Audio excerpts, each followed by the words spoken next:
¿Cuántos años tienes? Así, mami. ¿Cuántos son esos? 3. Todo lazo entre madre e hija es especial, y ella encima fue mi primera hija. Realmente no quería tener más después de ella porque era absolutamente perfecta. Era mi orgullo y mi alegría. Yo era su tía y su amiga. Fui una figura materna lo más que pude. Quería estar cerca de ella tanto como fuera posible. Ella pasaba mucho tiempo en nuestra casa y ahí también fue donde conoció a su novio Josh. Mi hijo y Josh eran mejores amigos desde los 4 años. Josh fue el primer novio de Sierra. Josh siempre dijo que Sierra era la indicada y que se iba a casar con ella algún día. Eran más o menos las 5 de la tarde. Yo casualmente me encontré con Sierra a punto de irse en la bicicleta que había comprado en una venta de garage. Me dijo que se llevaba la bicicleta para ir a estar un rato con Josh. Eran más o menos las 9:30 de la noche, y mientras llegaba podía ver desde afuera que la luz de la habitación de Sierra estaba apagada, lo cual me pareció extraño, pero no sentí la necesidad de ir al piso de arriba para ver cómo estaba mi hija de 20 años. Deduje que estaba en la casa de Josh. Pero él me llamó a las 10:30 y me preguntó si Sierra estaba en mi casa. Me dijo que ella no contestaba el teléfono y que era una actitud inusual en ella, lo cual era cierto. Le dijeron al departamento del sheriff que ella habitualmente volvía a casa, que no solía quedarse despierta después de las 11 y que esa actitud era muy inusual. Bueno, Josh, ¿no? ¿Entonces acababas de estar con ella? Ella apareció y me dijo, con esto hago ejercicio, y yo le contesté, bueno. ¿Entonces él anduvo en su motocicleta junto a ella? Sí. Josh y ese se separaron y ella se estaba yendo en bicicleta a su casa. La última vez que la viste fue a las 7. ¿Estabas con ella? 6:43. 6:43. Bien.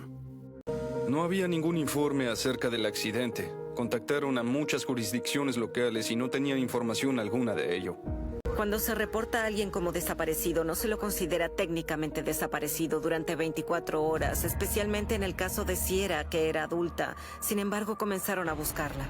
Se buscó en los diques, los callejones, los maizales. Se buscó en todas las partes en donde se pudiera encontrar un cuerpo o una bicicleta.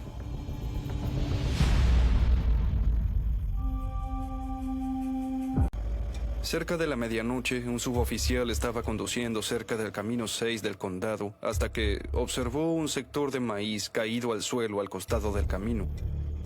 Eso le pareció extraño, por lo que se detuvo allí, salió de su vehículo y se dirigió hacia el maizal. Y luego vio una pequeña caja de fusibles. Como esto le pareció raro, comenzó a salir por el mismo sendero que había entrado y empezó a observar el camino. Hasta que, a un costado, encontró 2 pares de anteojos de sol. Luego procedió a volver a ingresar al maizal con su linterna.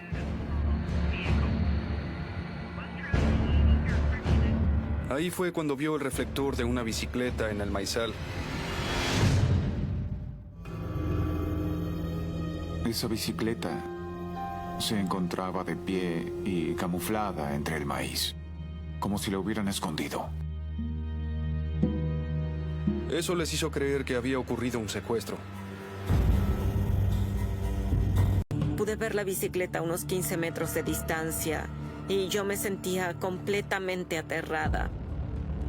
Había manchas de sangre en los manillares y en el asiento, por lo que podía deducir que quien la había llevado hasta allí tenía sangre en sus manos. La llevó hasta ahí e intentó esconderla para que nadie descubriera lo que había hecho. Había un calcetín verde. Sabíamos que Sierra tenía calcetines verdes al momento de su desaparición. Encontramos un par de anteojos de sol escondidos entre el maíz y también un destornillador naranja manchado de sangre. Alguien había sido lastimado en este lugar y había ocurrido una lucha, pero no había suficiente sangre para determinar que era una herida fatal. Era evidente que Sierra no se había ido del maizal por su cuenta. Uno de los criminalistas de campo detectó lo que aparentaba ser la huella de un neumático yendo en dirección al norte desde una zanja al costado del camino. Esa huella de neumático parecía pertenecer a una motocicleta. Estábamos contrarreloj. Había un cierto margen de tiempo para intentar localizar a la persona. Había vecinos, testigos, transeúntes que habían visto a Sierra andando en bicicleta dentro de ese margen de tiempo.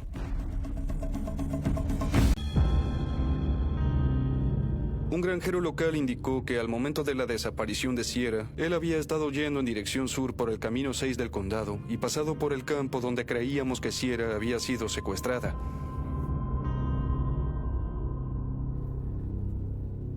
Y observó un casco de motocicleta. Su hijo saltó de la parte trasera del camión, tomó el casco y lo tiró a la cama. Los investigadores inmediatamente detectaron una mancha roja tanto en el interior como en el exterior de ese casco. Esa mancha parecía ser sangre. Se podían ver huellas latentes en la sangre. Había huellas con sangre en el exterior del casco. Yo lo vi como un arma. Vi algo con lo que alguien podía golpear a otra persona y dejarla inconsciente. Las pruebas reunidas por los agentes señalaban a alguien con motocicleta. Y sabíamos que Josh había andado por ese camino en motocicleta junto a Sierra. Josh era nuestro principal sospechoso porque él era la última persona con quien se había visto Sierra. Fuimos a la casa de Josh, en donde se realizó un allanamiento consentido. Buscamos en su dormitorio, buscamos en todos los lugares donde podíamos. Ese día nos llevamos la ropa de su dormitorio para ver si encontrábamos sangre que perteneciera a Sierra.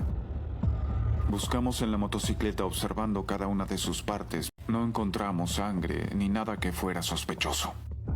Buscamos en su furgoneta para ver si había sangre, pelos, fibras o cualquier cosa que indicara que Sierra había sido llevada a ese vehículo.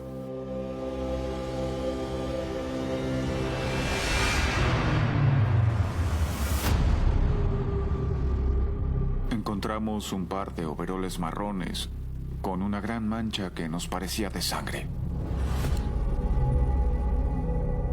La analizamos y el resultado dio presuntamente positivo de sangre.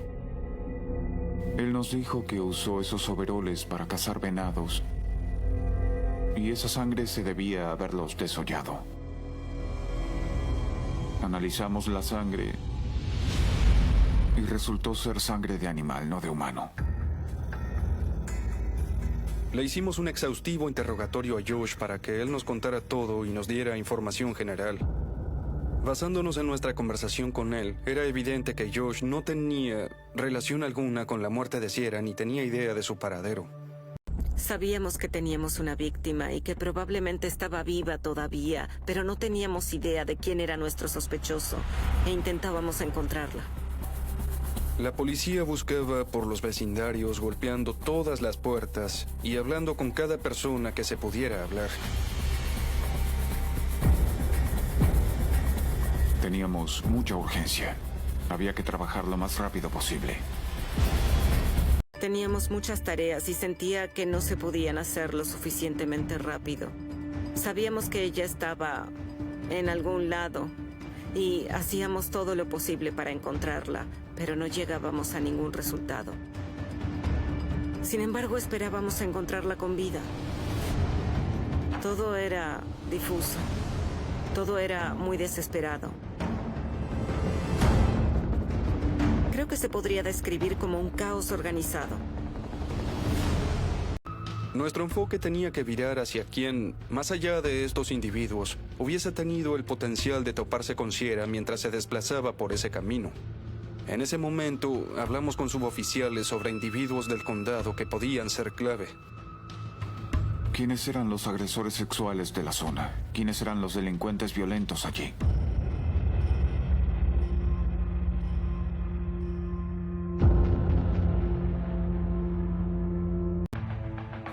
La propiedad de Worley ocupaba aproximadamente 4,000 metros cuadrados, quizás un poco más. Había una residencia principal en donde James vivía con su madre, y a la derecha de esa residencia había una serie de graneros. Un equipo de 4 personas fue a la casa de James Worley y golpeó la puerta. Y a James le molestó mucho que estuviéramos ahí. Él estaba muy enojado y muy agresivo. Su actitud demostraba que era una persona peligrosa. Sin embargo, nos permitió de mala gana entrar a observar. Nuestra esperanza era encontrar a Sierra viva. A medida que pasaba el tiempo, nos preocupábamos cada vez más. Por lo tanto, buscábamos, queriendo hallar señales de Sierra.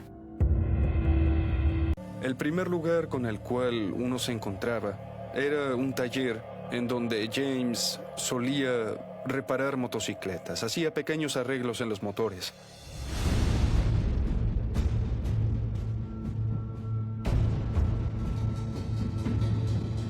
Cada paso que dábamos en esa granja lo ponía más inquieto.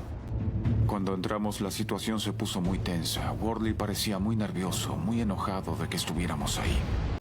Comencé a preocuparme todavía más cuando observé el suelo. Había marcas de rastrillo en la tierra, como si alguien intentara ocultar lo que había ocurrido. Quitamos las pacas de heno y descubrimos una caja verde de madera rodeada por tela metálica. Parecía una jaula para animales. Lo abrió y adentro había lencería y otro tipo de cosas que parecían estar totalmente fuera de lugar. Nos preocupamos con la identificación y ubicación de esa caja allí. Nos preguntamos por qué estaba guardada bajo pacas de heno en un granero tan lejano a la casa. Dentro de esa caja había muchos elementos inusuales. El señor Worley indicó que toda la ropa dentro de ella era completamente nueva y que nunca se había usado. Sin embargo, luego encontramos lencería púrpura, en la cual nos pareció detectar manchas rojas. Entendimos y nos dimos cuenta de que estábamos en el camino correcto. Teníamos a la persona. Negó haber visto a Sierra, haberse encontrado con ella y haber tenido algún tipo de relación. Fue perturbador entrar a ese granero y ver las pacas de heno acomodadas. Estaba armado para parecer casi una cama con dosel. Era como si alguien pudiera poner un colchón en el centro de esas pacas y luego ver ese colchón detrás de un pedazo de madera terciada. La puerta estaba pintada con spray negro en la parte de adentro. En cuanto comenzamos a procesar esa escena, removimos esas pacas muy rápidamente. Queríamos saber qué había en esa área.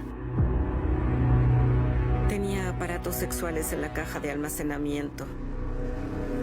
Todo en ese granero indicaba secuestro, rapto y abuso sexual. Encontramos una especie de tabla en el suelo que tenía respiraderos. Cuando logramos levantarla, observamos un congelador de unos pocos metros cúbicos, el cual estaba sumergido por debajo del suelo y tenía una correa para sujetarla alrededor, como si uno pudiera ponerla para que no se abra la parte superior. Luego procedimos a abrir la tapa. Estaba vacío. Él tenía una respuesta para todo lo que nosotros le planteábamos. El congelador era una zona utilizada para esconder su marihuana. El colchón de aire del granero lo utilizaba para acampar. El señor Worley nos daba una respuesta para cada pregunta. Encontramos bridas que podían usarse para someter gente, además de cinta adhesiva y un pasamontañas. Él parecía tener un equipo básico para secuestros en cada camión.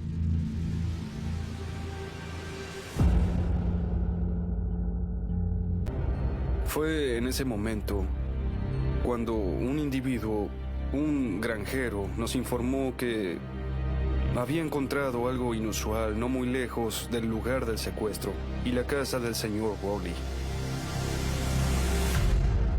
Estuvo caminando por su campo y encontró un montón de tierra del cual no estaba seguro cómo había llegado hasta ahí. Comenzamos a escarbar en el montón de tierra e inmediatamente se sintió olor a descomposición. Así que seguimos trabajando con palas.